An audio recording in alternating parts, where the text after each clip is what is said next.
Be me, Corbin, working as a senior project manager for a decent-sized tech firm. Not Google level, but we have big clients and the pay is good. My job is basically to keep our biggest client happy.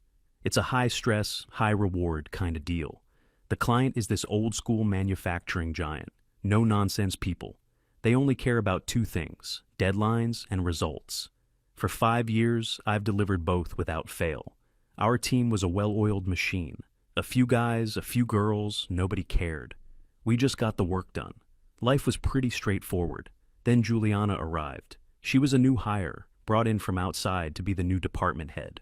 The announcement email was full of corporate buzzwords: synergy, paradigm shift, forward-thinking leadership, standard stuff, I guess. The first all-hands meeting with her was something else. It must have been a Monday morning because the coffee hadn't kicked in yet. She gets up on the little stage in the main conference room, starts with a big bright smile that doesn't quite reach her eyes. We all expected the usual, happy to be here, let's hit our target speech. We did not get that. Instead, we got a 30-minute lecture. It was about the need to dismantle the historically patriarchal structures within our corporate environment. She talked about unconscious bias, emotional labor, and the oppressive nature of traditional workplace hierarchies. I remember looking over at one of the senior engineers, a guy who'd been with the company for 20 years. He just looked completely baffled. She finished by announcing her mission: to foster a new culture of inclusivity and to amplify marginalized voices. The room was awkwardly silent for a moment before a few people started clapping. We all just sort of filed out, not sure what to make of it all. A few days later, I got a meeting invite from her, just the two of us. I figured it was a standard introductory meeting, a chance for her to get up to speed on the big accounts. I prepared a full report: progress charts, budget breakdowns, client feedback summaries. I walk into her office. It's already been redecorated, lots of abstract art and inspirational quotes on the walls. I sit down and put my report on her desk. She doesn't even look at it. She leans forward and asks me how I would describe the power dynamics within my team. I was a bit thrown. I told her we have a flat structure, that everyone contributes, and the best idea wins, regardless of who it comes from. She just nodded slowly, like a therapist listening to a patient. She then asked if I ever felt that my communication style could be perceived as authoritative. I tried to steer the conversation back to the project. I mentioned we had a major deadline coming up, and that the client was expecting a prototype demonstration. Her response was that deadlines are often social constructs designed to enforce workplace dominance.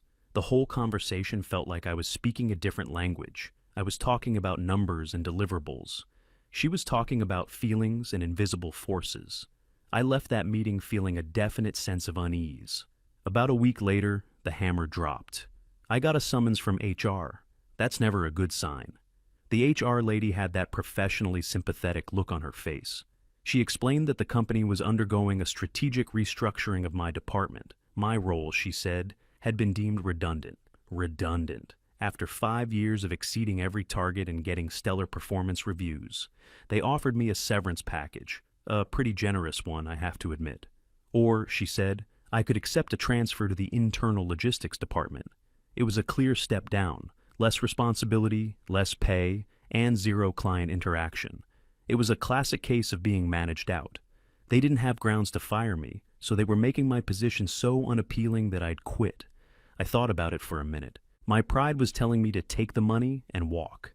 But something else, a kind of morbid curiosity, made me pause. I wanted to see what would happen next. So, to the complete surprise of the HR lady, I accepted the transfer. The next day, Juliana sent out a company-wide email. It was a masterpiece of corporate speak. It announced the successful completion of her departmental realignment. It celebrated the creation of a new, dynamic, all-female project team to handle the company's most important client account, my old account. She introduced the new team members. The new team lead was a woman named Sadie. I knew Sadie. She was ambitious, politically savvy, and very good at taking credit for other people's work. Then there was Brooklyn. She was a recent hire, fresh out of college, always talking about the importance of creating safe spaces in the break room. Her professional experience was basically zero. The final member was Noe. Noe was a quiet but brilliant software engineer who had been in another department. She was genuinely talented, probably one of the best coders in the company. I felt a little bad for her. She was a workhorse, not a politician. The email ended with a triumphant line about this being a bold step towards a more equitable and collaborative future. I read the email sitting at my new, smaller desk in the logistics department and just shook my head. The circus was about to begin. My new job was painfully boring. I went from managing a multi-million-dollar project to coordinating office supply orders. But it had one perk. I had a lot of free time, and I still had friends in my old department. The stories started trickling in almost immediately. The first big team meeting for the new project was apparently a disaster. My friend told me it was scheduled for 2 hours to plan the first project sprint. Instead of discussing tasks and timelines, Brooklyn insisted that they couldn't begin working until they had established a circle of trust. She proposed that each team member go around and share a story about a time they felt marginalized by the patriarchy. Juliana, caught in her own trap, couldn't really refuse without looking like a hypocrite, so they spent the entire meeting talking about their feelings. Sadie, being the shark she was, apparently used the opportunity to subtly undermine Juliana. She shared a story about a previous manager who had a top-down leadership style that stifled creativity, looking pointedly at Juliana the whole time. Noe, according to my friend, just sat there in silence, looking like she wanted the floor to swallow her up. Not a single line of code was discussed. The project was already a day behind schedule. This became the new normal. Their daily stand-up meetings, which are supposed to be a quick 15-minute check-in, regularly stretched into hour-long therapy sessions. Brooklyn would frequently interrupt technical discussions to ask how a particular decision made everyone feel. Any disagreement was framed not as a professional difference of opinion, but as a personal attack. The team's internal chat channel, which used to be for quick questions and file sharing, was now filled with articles about corporate feminism and arguments over semantics. Noe was trying to carry the entire technical load on her own. She would work late, trying to make up for the time wasted in these endless meetings. She built a working back-end framework for the project in the first 2 weeks. It was a solid piece of work, something that should have put them on the right track. She presented it to the team during a weekly review. The feedback she got was unbelievable. Brooklyn complained that the technical documentation was intimidating and used gendered language. She pointed to the terms master and slave databases, which are standard industry terms, as evidence of a problematic mindset. Sadie, who barely knew how to open a command prompt, criticized the color scheme of the code editor Noe used in her presentation. Juliana, as the manager, should have stepped in and focused the conversation on the functionality, but she didn't. She just nodded and said it was valuable feedback. Noe had to spend the next 3 days rewriting the documentation with more inclusive terminology. The actual functional code was completely ignored. Meanwhile, I was in logistics, tracking shipments of ergonomic chairs. I'd occasionally see Noe in the cafeteria. She looked exhausted, dark circles under her eyes. One time, she came up to me at the coffee machine. She just looked at me and said, "You got out at the right time." She didn't elaborate, and I didn't press her. She didn't have to. The power struggle between Juliana and Sadie was also escalating. Juliana wanted the team to follow a plan, her plan. Sadie countered every decision by framing it as an attack on the team's collaborative spirit. If Juliana assigned a specific task to someone, Sadie would propose they put it to a vote. If Juliana set a deadline, Sadie would argue that they shouldn't be constrained by arbitrary timelines. She was using Juliana's own progressive rhetoric against her, and it was working. The rest of the team was siding with Sadie because her approach meant less actual work. Juliana was losing control of her own dream team. The first concrete sign of trouble came about a month into the project: the client. I knew the account manager, a guy named Henderson. He was as old school as they come. He called me on my personal cell. He'd kept my number. He sounded confused and annoyed. He said he hadn't received a single weekly progress report since I left the project. I always sent one every Friday, without fail. It was part of our agreement. He said he'd tried emailing the new manager, Juliana, but her replies were vague and full of corporate jargon. He asked her for a simple percentage of project completion. She apparently sent him a long email about how they were recontextualizing the definition of progress and focusing on building a sustainable and emotionally resonant framework. Henderson told me, "Corbin, I don't know what the hell any of that means. Is the damn thing built or not?" I played dumb, of course. I told him I was in a different department now and had no visibility into the project. I advised him to try and schedule a formal call with her to get a direct answer. I knew that call would be a train wreck, and I was right. My friend gave me the full story a few days later. The client had insisted on a video conference with the whole team to get a status update. Juliana tried to prepare the team, basically begging them to present a united, competent front. The call started, and Henderson immediately asked for a live demonstration of the prototype. The prototype that Noe had finished weeks ago, but was still being held up by arguments over inclusive documentation.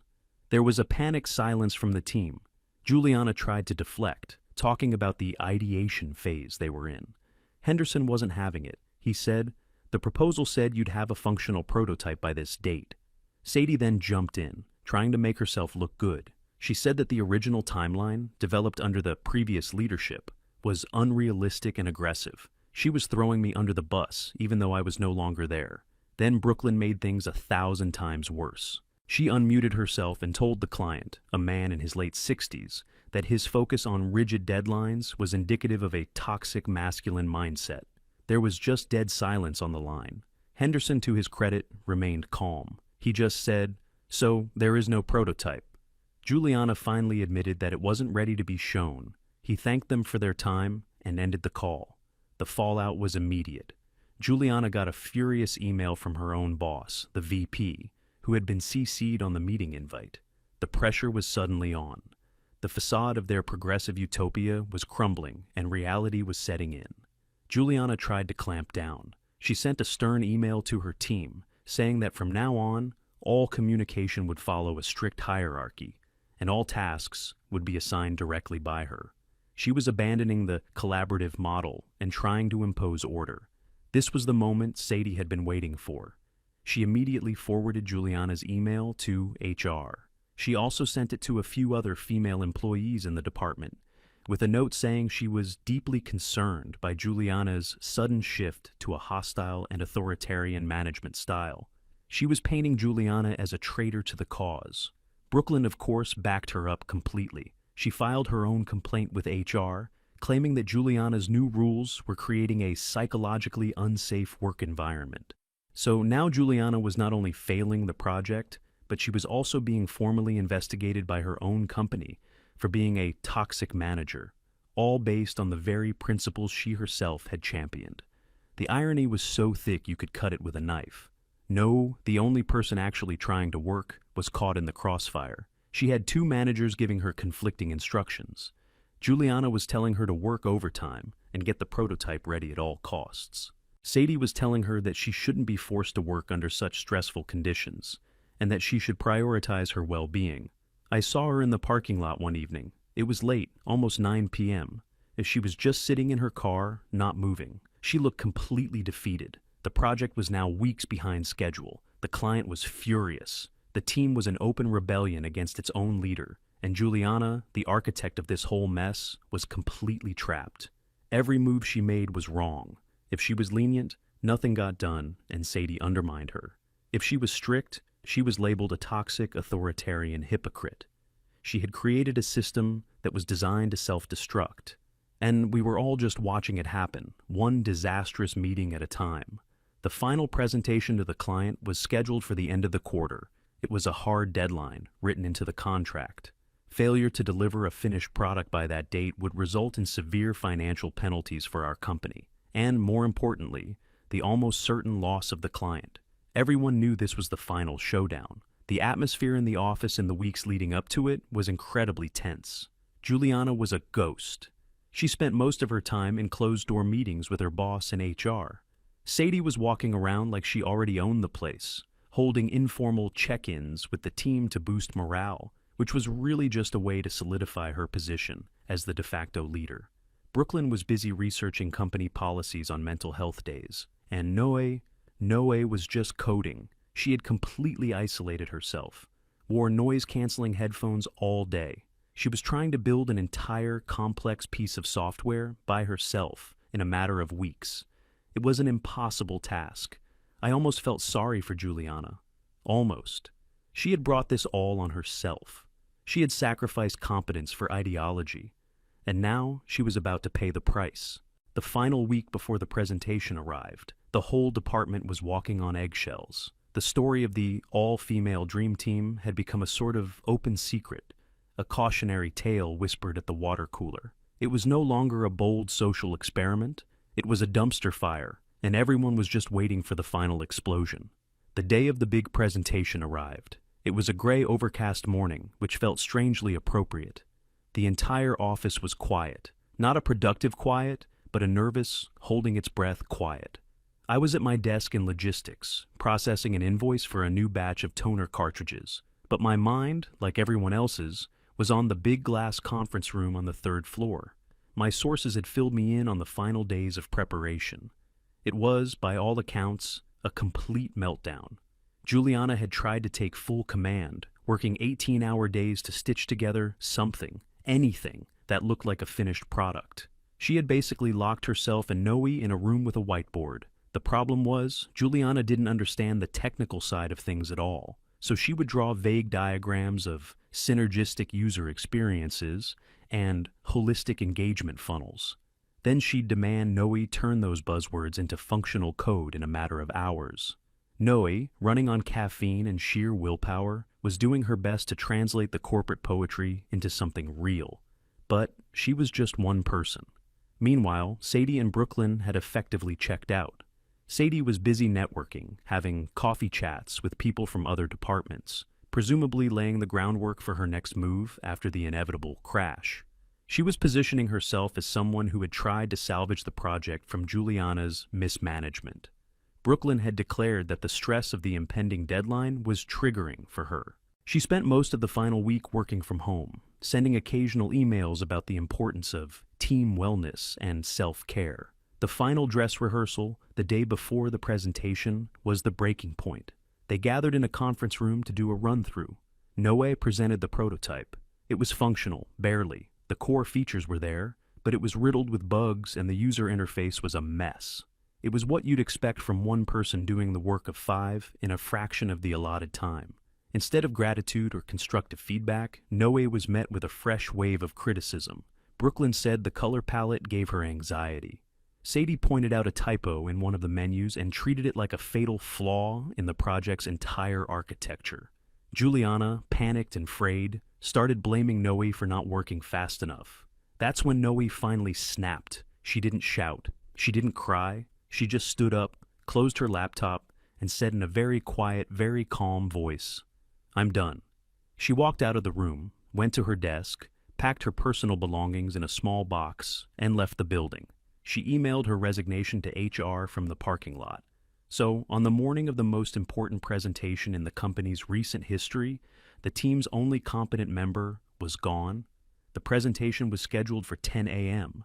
The client delegation arrived early, 4 of them, all men in dark suits, led by Henderson. They looked like they were attending a funeral. Juliana's boss, the VP, was also there. He sat at the back of the room, his arms crossed, his face a mask of grim neutrality. He was there to witness the execution. Juliana, Sadie, and Brooklyn walked in. Juliana looked pale, like she hadn't slept in a week. Sadie had a look of calm detachment, as if she were just an interested observer. Brooklyn was scrolling on her phone until the very last second. The presentation began. Juliana was clicking through the slides. They were awful, just walls of text, filled with the same empty buzzwords she always used. She was talking, but her voice was shaky. She had lost all of her usual confidence. She was halfway through a slide titled, "Leveraging Intersectional Paradigms for a User-Centric Tomorrow," when Henderson held up a hand. "Juliana," he said, his voice flat, "can we please just see the product?" A wave of panic flashed across Juliana's face. She stammered something about wanting to provide the proper strategic context first. Sadie saw her opening and jumped in. "What Juliana means," she said, cutting her off, "is that the product is best understood as a part of a larger philosophical framework." She was trying to sound smart, but it just made things worse. Henderson's eyes narrowed. "I don't need a philosophy lesson. I need to see the software that my company has paid 7 figures for." There was no more hiding. Juliana took a deep breath and navigated to the prototype, or what was left of it. Without Noe there to run it properly, it was a catastrophe. Juliana clicked on the login button. An error message popped up. She tried again. The same error. She started clicking frantically, a bead of sweat running down her temple. Sadie tried to intervene again, saying there must be a compatibility issue with the conference room's projector. One of the client's technical guys, a younger man, spoke up.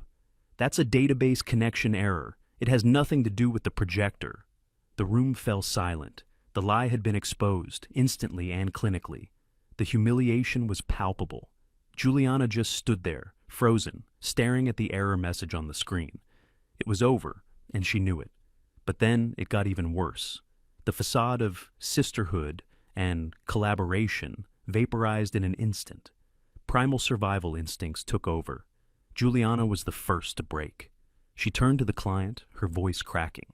She said that the project had been consistently undermined by a lack of team cohesion and insubordination. She didn't name Sadie, but she looked right at her. Sadie's calm demeanor vanished. She stood up and addressed the client directly. She said that, as second in command, she had repeatedly raised concerns about Juliana's erratic and unfocused leadership. She claimed she had done her best to steer the ship in the right direction, but had been met with resistance at every turn. They were openly attacking each other in front of the client and the VP. And then, Brooklyn, in a moment of spectacular self-destruction, decided to contribute. She spoke up, her voice quivering with indignation.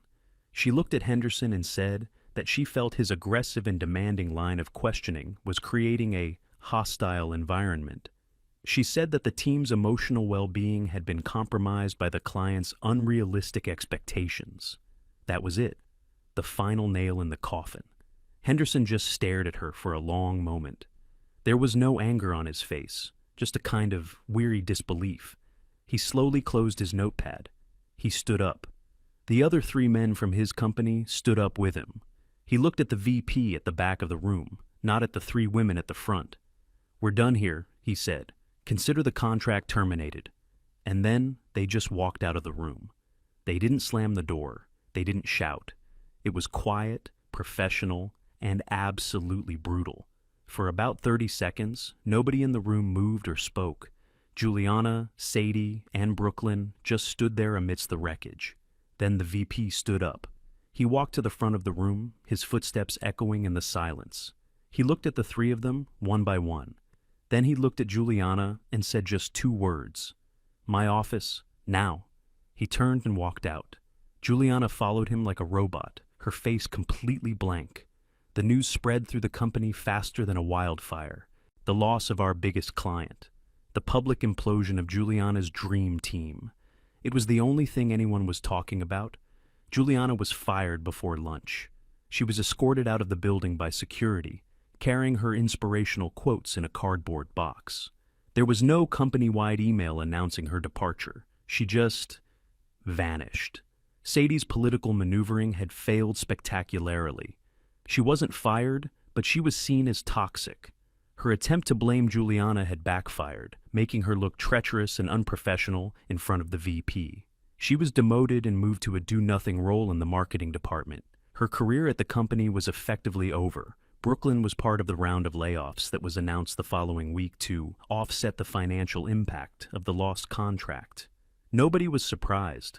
As for Noe, I heard she got a job at a major competitor within a week, a senior engineering role with a massive pay raise. Good for her.